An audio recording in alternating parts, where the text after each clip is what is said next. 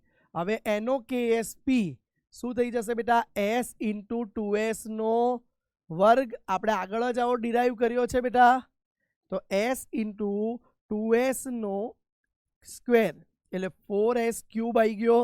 હવે જુઓ KSP ની વેલ્યુ 2 × 10⁻⁻15 = 4S³.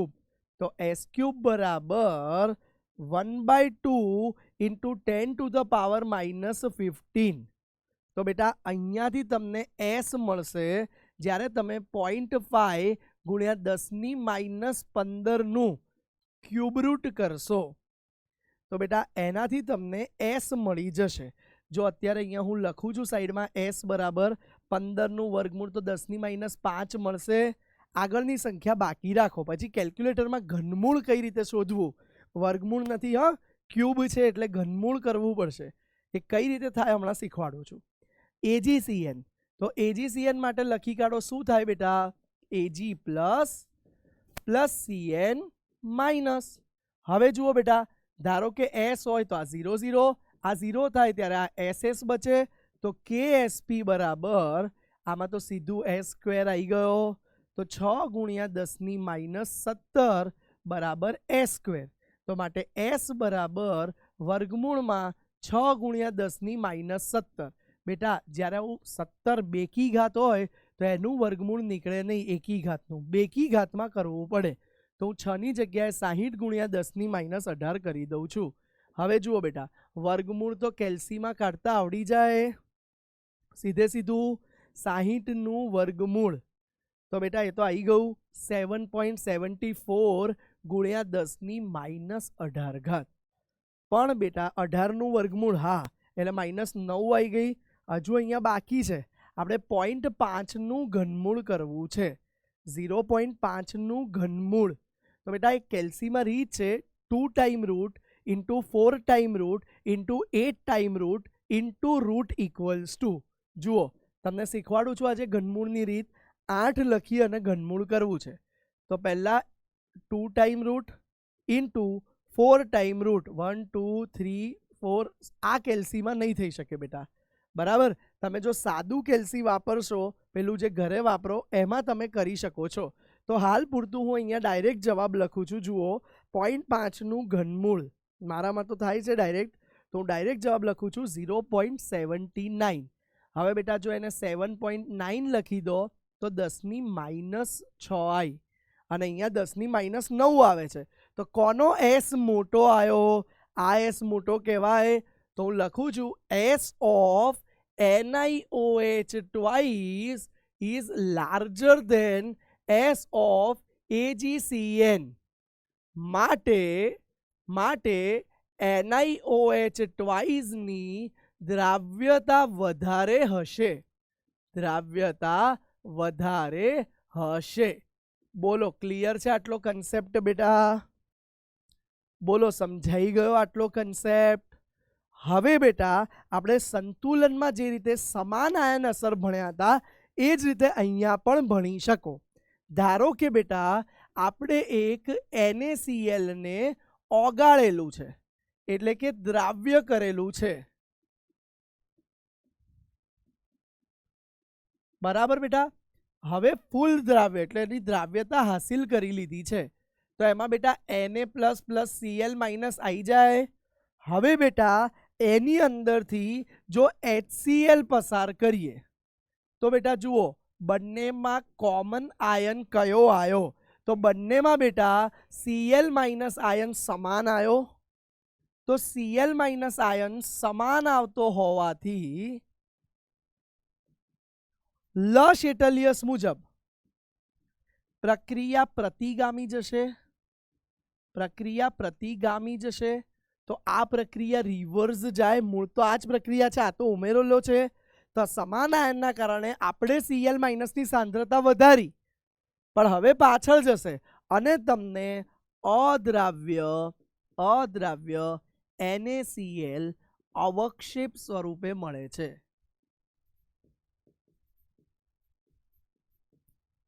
જે અતિ શુદ્ધ હોય. તો બેટા અતિ શુદ્ધ રસાયણો બનાવવા માટે આ અલ્પદ્રાવ્ય ક્ષારોની દ્રાવ્યતા ગુણાકાર અને સમાન આયન અસર ભેગી કરવામાં આવે છે. ખાલી એનસીઆરટીમાં પેરેગ્રાફ આપ્યો તો નોલેજ માટે, એટલે આપણે કરાવી દીધું. ક્લિયર છે બેટા? તો કન્સેપ્ટ એવો છે કે અલ્પદ્રાવ્ય ક્ષારોમાંથી આપણે એને સ્ફટિકીકરણ કરી શુદ્ધ મેળવવો હોય તો સમાન આયન અસર વાપરી શકાય છે. ક્લિયર બેટા? અહીંયા આપણું આ મેગા સંતુલન ચેપ્ટર પૂર્ણ થયું. આજે આપણે જોઈ લીધું બફર દ્રાવણો, બફર દ્રાવણના પ્રકાર, કઈ રીતે બને એનું સમીકરણ, હેન્ડરસન હેઝલબેગ સમીકરણ ભણ્યા પીએચ માટેનું. વળી આજે આપણે અલ્પદ્રાવ્ય ક્ષારોની દ્રાવ્યતા ગુણાકાર અને એનો દાખલો પણ જોયો. ક્લિયર છે બાળકો? તો મળીશું ફરી એકવાર આવા જ જબરજસ્ત લેક્ચરમાં. એ પહેલા હોમવર્ક આજે ચલાયેલું પ્લસ આજની ડીપીપી ખાસ સોલ્વ કરી લેવી. મળીશું આવતા જોરદાર જબરજસ્ત લેક્ચરમાં, જેમાં આપણે આગળ નવું ચેપ્ટર પાર્ટ 2 નું રેડોક્સ પ્રક્રિયા શરૂ કરીશું. ત્યાં સુધી આવજો. Bye bye.